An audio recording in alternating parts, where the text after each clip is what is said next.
बिस्मिल्लाहिर्रहमानिर्रहीम अस्सलाम वालेकुम वेलकम टू क्विक रिव्यू। और क्विक रिव्यू करंट अफेयर्स में आपका वेलकम है। करंट अफेयर्स में हम बात करने लगे हैं जी अमेरिका और ताइवान के रिलेशंस की कि अमेरिका ने जो है वो 11.1 बिलियन डॉलर्स का जो है वो आर्म पैकेज ताइवान के लिए जो है वो अनाउंस किया है। और ये अब तक का सबसे बड़ा जो है वो आर्म पैकेज है जो कि उसने ताइवान के लिए अनाउंस किया है।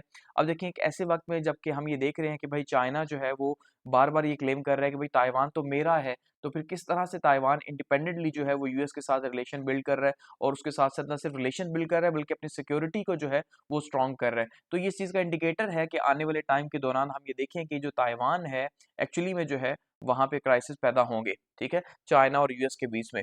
तो 11.1 बिलियन का ये जो है वो पैकेज है और ये लार्जेस्ट एवर वेपन सेल है जो कि की गई है ताइवान को। इससे पहले इतनी बड़ी जो है वो सेल नहीं की गई, ठीक है। जबकि हम दूसरी साइड से देख रहे हैं कि जो चाइना है वो इसके ऊपर रिएक्ट कर रहा है स्ट्रांगली और वो जो है वो इसको कंडेम भी कर रहा है कि भाई ऐसा नहीं होना चाहिए। यूएस जो है वो क्यों इंडिपेंडेंटली ताइवान के साथ रिलेशंस बिल्ड कर रहा है और उस तरह से उसको जो है वो असला सप्लाई कर रहा है, ठीक है। तो बीजिंग जो है अगर हम उसकी बात करें तो इस टाइम पे बीजिंग या चाइना जो है वो पहले से ही अपनी सिक्योरिटी को जो है वो टाइट किए हुए ताइवान के गिर्द, ठीक है, क्योंकि उसकी सारी पॉलिटिक्स जो है वो ताइवान के गिर्द घूमती है। यहाँ पे अगर आप इस मैप के अंदर देखिए तो ये जो है यहाँ पे ये चाइना है, ठीक है, और यहाँ पे जो है आप ये देखेंगे तो ये क्या है जी, हमारे पास ताइवान है। तो ये जो है इनका कैपिटल है ताइपी। तो ये ताइवान चाइना का ये कहना है कि भाई ये हमारा है। वो ये कहता है ये सारा समंदर जिसको हम कहते हैं साउथ चाइना सी, ये भी हमारा है और साथ में जो है ये जो ताइवान है ये भी हमारा है, ठीक है। और वो ये कहता है ये हिस्टोरिकली यानी तारीखी तौर पे हमारा हिस्सा था, सो इसलिए हमारा है। जबकि अगर हम ताइवान की पॉलिटिक्स की बात करते हैं तो आपको पता है ताइवान की पॉलिटिक्स जो है वो डिवाइड हुई हुई है। डिवाइड इस तरह से हुई हुई है कि इस टाइम पे जो पार्टी वहां पे हुकूमत कर रही है वो प्रो यूएस है। प्रो यूएस का मतलब ये है कि वो एंटी चाइना है। जाहिर बात है प्रो यूएस होगी तो एंटी चाइना होगी। और वो इस क्लेम को डिनाई करती है कि भाई ताइवान जो है उनका हिस्सा है। वही कहती है वो पार्टी, जो मौजूदा पार्टी है इस टाइम पे ताइवान की, कि भाई हम आज़ाद हैं और हमारी एक आज़ाद हैसियत है। जबकि हम दूसरी जो पार्टी देखते हैं जो अपोजिशन की पार्टी है, जो कभी उसकी गवर्नमेंट भी आती है, तो वो जो है वो प्रो चाइना पार्टी है। सो इसका मतलब प्रो चाइना होने का मतलब ये है कि एंटी यूएस है।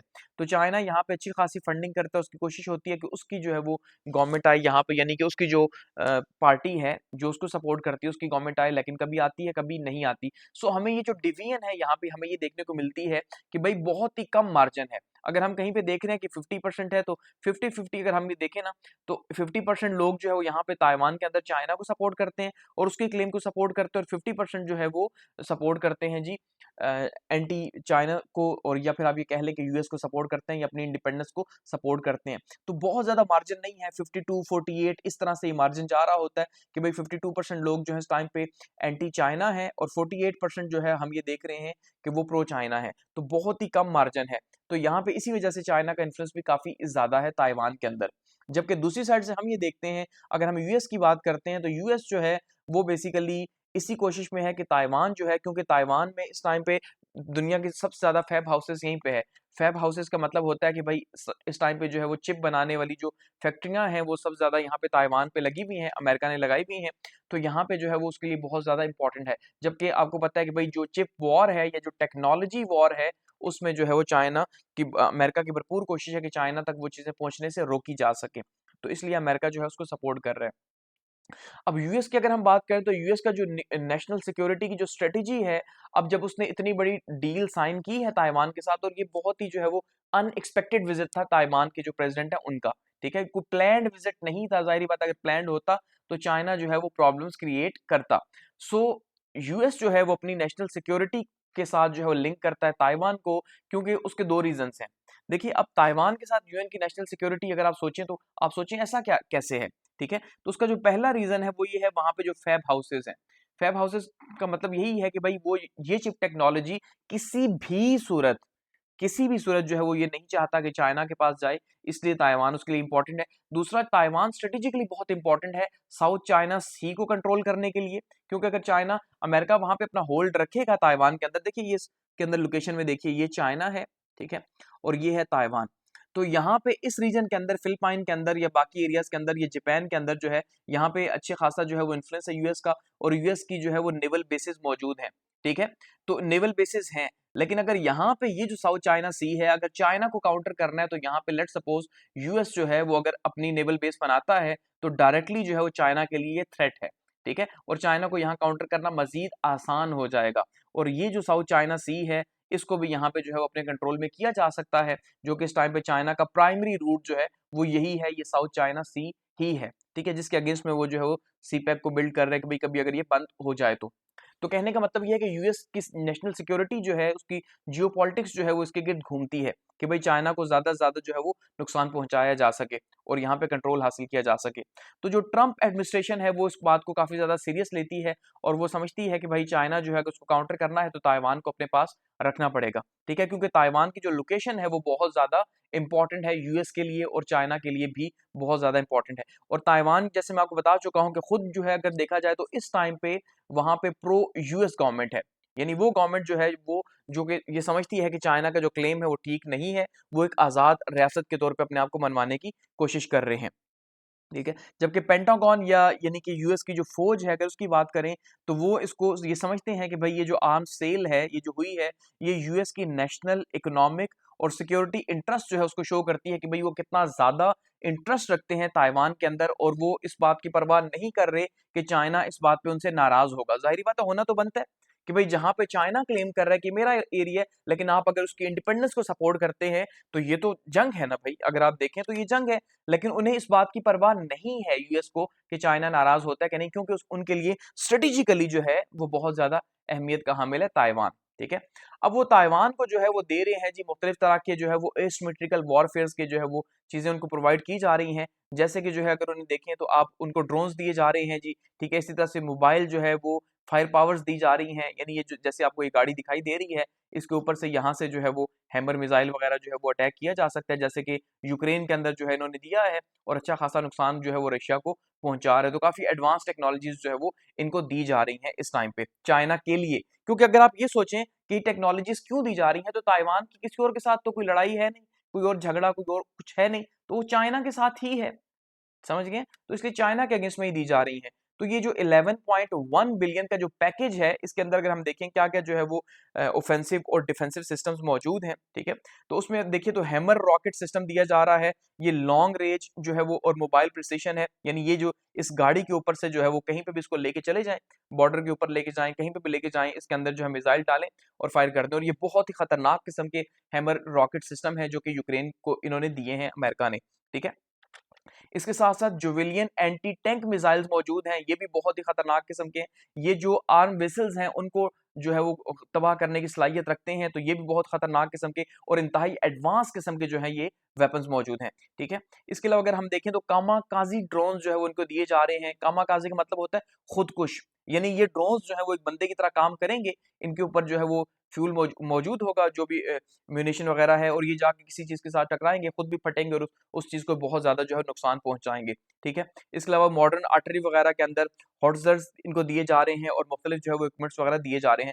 तो बहुत ही लेटेस्ट जो है वो इन्हें ज़ाहिर-सी बात है असला दिया जा रहा है, क्योंकि दूसरी साइड से अगर हम चाइना की बात करें तो चाइना भी अपने आप को जो है वो एक मिलिट्री पावर बना रहा है और टेक्नोलॉजी यूज़ कर रहा है, तो उसको काउंटर करने के लिए। सो बेसिकली आप ये कह सकते हैं कि ताइवान के ऊपर इन्वेस्टमेंट जो है वो इनडायरेक्टली चाइना अमेरिका जो है वो क्या कर रहा है जी, खुद को ही बिल्ड कर रहा है। ताइवान को बिल्ड करने का मतलब यही है कि वो खुद को वहाँ पे आइलैंड के अंदर बिल्ड कर रहा है कि जब भी वॉर होगी तो ये सारे सिस्टम्स वही कंट्रोल करेगा और रन करेगा।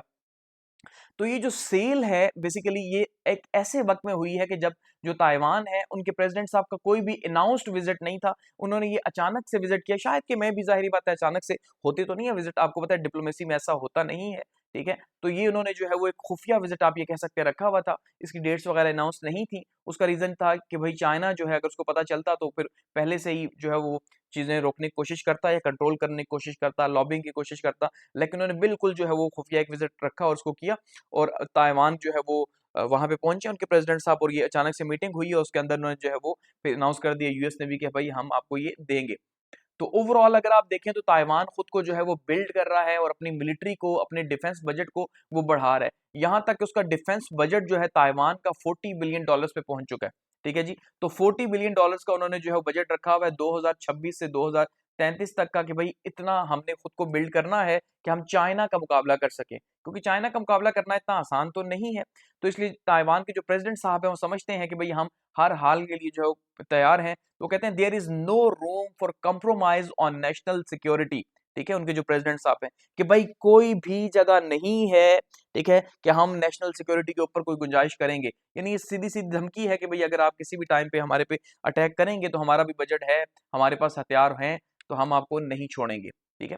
और ताइवान की जो लीडरशिप है वो ये समझती है, इस टाइम की जो लीडरशिप जो हुकूमत के अंदर इस टाइम पे पावर में है, ठीक है, वो ये समझती है कि भाई जो है वो एक ही तरीका है और खुद को सेफगार्ड किया जा सकता है, पीस लाया जा सकता है स्ट्रेंथ के थ्रू। जबकि आप दूसरी साइड पे देखते हैं कि जो चाइना है, उसने लास्ट वीक आपने देखा कि इवन जापान जो है उसकी हुदूद के अंदर भी अपने जहाज जो है वो उड़ाए हैं, ठीक है। और साथ में रशिया के जहाज भी वहां पे देखे गए हैं, F-16 जहाज चाइना ने वहां पे उड़ाए हैं, और जिसके ऊपर जापान ने जो है वो एहतिजाज भी किया चाइना से कि भाई ये तो आप हमारे एरिया के अंदर क्यों हमें थ्रेट दे रहे हैं। यानी कि इसका मतलब ये है कि चाइना अपने आप को हर लिहाज से मिलिट्री के तौर पे तैयार कर रहा है कि किसी भी टाइम पे वॉर होती है तो मैं ना तो जापान को छोड़ूंगा, जापान को नहीं छोड़ेगा तो ताइवान को कहाँ जो है फिर उसके लिए वो तो मुश्किल है ही नहीं बिल्कुल भी।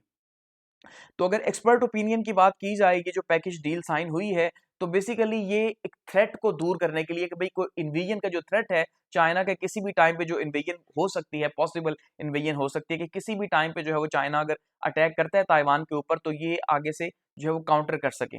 तो इस वजह से जो है वो ताइवान ये सारे का सारा अपनी सिक्योरिटी जो है वो ले रहा है, और साथ में क्योंकि यूएस को एंगेज कर रहे हैं, तो किसी भी टाइम पे जब वॉर होगी तो यूएस जो है वो डायरेक्टली वॉर के अंदर आएगा चाइना के साथ, और ताइवान के साथ उसके डिफेंस पैक्ट मौजूद हैं, तो ज़ाहिर बात है वो जो है वो क्या करेगा जी, फैसिलिटेट करेगा।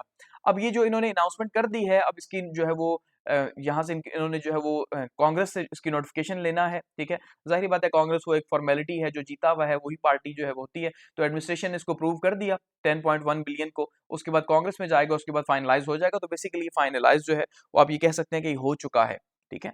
तो ये काफ़ी इंपॉर्टेंट है, ताइवान के लिए इंपॉर्टेंट है उसकी सिक्योरिटी को लेके, और यूएस के लिए इंपॉर्टेंट है कि वो चाइना को जो है वो काउंटर करने की कोशिश कर रहा है। लेकिन यूएस चाइना रिलेशंस जो है वो पहले भी कोई अच्छे नहीं थे, लेकिन इसके बाद जो है मजीद नीचे ही जाएंगे यूएस चाइना रिलेशंस, क्योंकि चाइना को यहाँ पे डायरेक्ट थ्रेट जो है वो पैदा हो रहा है यूएस की वजह से, क्योंकि यूएस के वेपन्स जो है ताइवान के अंदर आ रहे हैं या आने वाले हैं। तो ये जो है एक थ्रेट है। तो ये हम देख रहे हैं जी, ग्लोबल सिक्योरिटी के अंदर हमें जो है कुछ इश्यूज देखने को मिल रहे हैं।